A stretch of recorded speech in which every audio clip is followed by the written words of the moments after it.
오늘 함께 보실 하나님 말씀은 잠언 19장 13절 말씀입니다. 읽겠습니다. 미련한 아들은 그의 아비의 재앙이요 다투는 아내는 이어 떨어지는 물방울이니라. 아멘.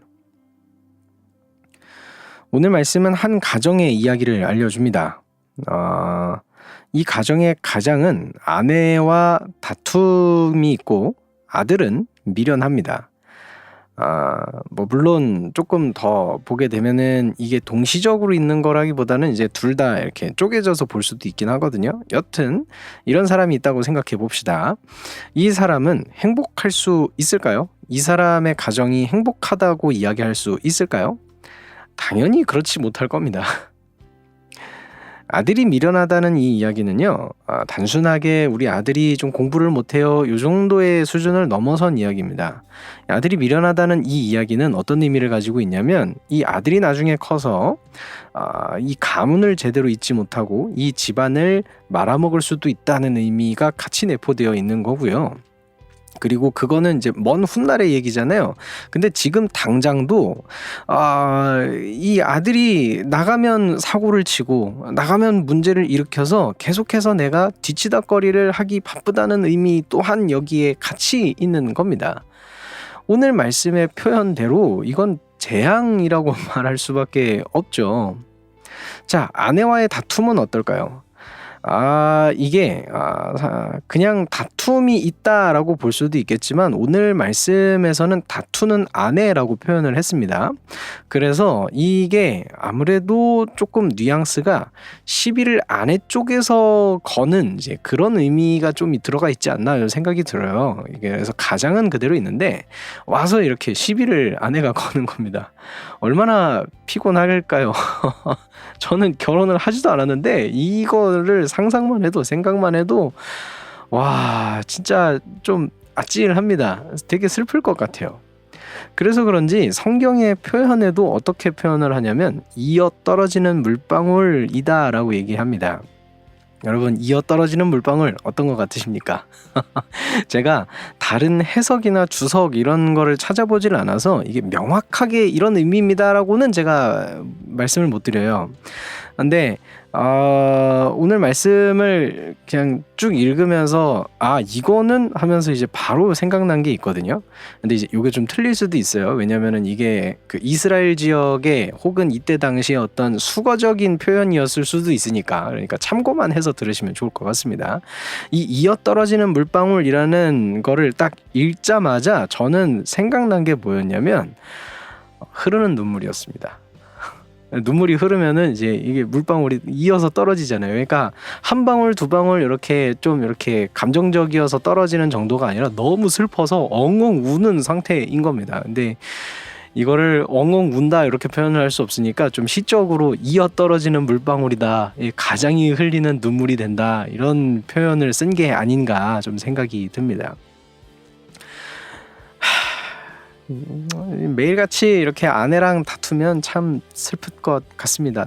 나는 어쩌다가 이렇게 되었나, 나는 어떻게 살았길래 이런 결과가 나에게 찾아오나, 나는 무슨 죄를 지었길래 막 이런 그 오만 가지 생각이 좀 많이 들면서 되게 막 진짜로 오열을 하게 될 것 같습니다.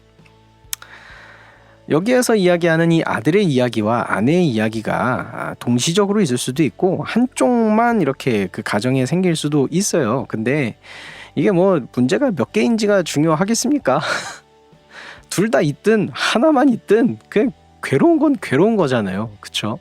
이런 일이 그냥 가정에 존재한다, 이런 문제가 있다, 이것만으로 그냥 가장뿐만이 아니죠. 그 가족 구성원의 마음속에는 그냥 진짜 납덩어리가 하나 들어간 것처럼 되게 무겁고 막 근심이 계속되고 그럴 겁니다. 오늘 말씀의 이 이야기를 통해서 세 가지를 좀 생각해 볼 수 있습니다. 첫 번째는 실제 가정에 대해서 우리가 이 말씀을 접목시켜 볼 수 있습니다. 제 가정을, 우리 가정을 돌아보게 되더라고요. 그래서 내가 우리 어머니 아버지한테 미련한 아들이 되지는 않았는지, 내가 가정 안에서 다툼을 만들고 있지는 않는지 돌아보는 오늘 말씀이었습니다. 자, 두 번째는 하나님과 우리의 관계에서 오늘 말씀을 같이 생각해 볼 수 있어요. 우리가 하나님을 우리의 아버지라고 이야기하고 예수님을 우리의 신랑 되신 예수님, 그러면 나는 신부인 거잖아요. 그렇게 표현을 하는데 내가 하나님과 예수님께 미련한 아들과 다투는 아내가 되어 있지는 않은지 고민하는 말씀이었습니다. 그리고 세 번째로는 이제 이야기할 게 있는데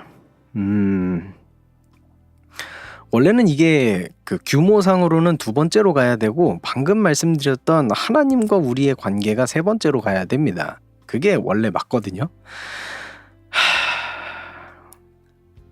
그런데 지금 현재 24년 12월 현재 우리나라의 상황이 지금 말씀드리는 이걸 마지막으로 이야기하게 만듭니다.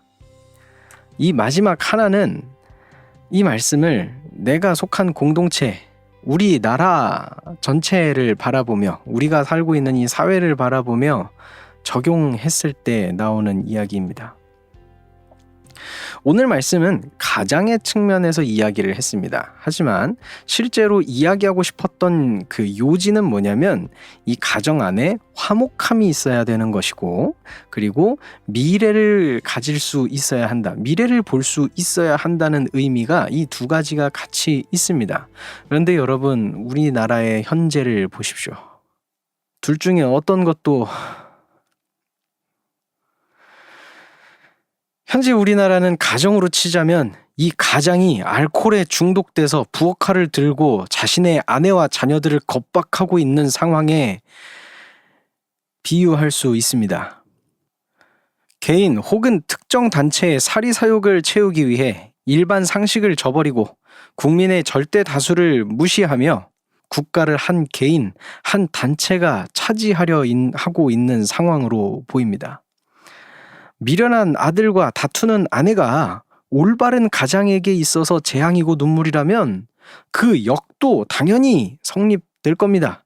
미련한 가장, 다투는 남편, 사실 이거보다 더 심하죠. 취해서 칼을 휘두르며 가족을 위협하는 그 자는 가정에게 있어서 재앙이고 민폐며 하루라도 빨리 격리시켜서 처벌을 받게 해야 할 겁니다. 하나님의 말씀이 지적하는 것들이 드러나고 하나님의 말씀이 알려주는 그 가르침이 우리의 사회에서 또한 적용되기를 소망합니다.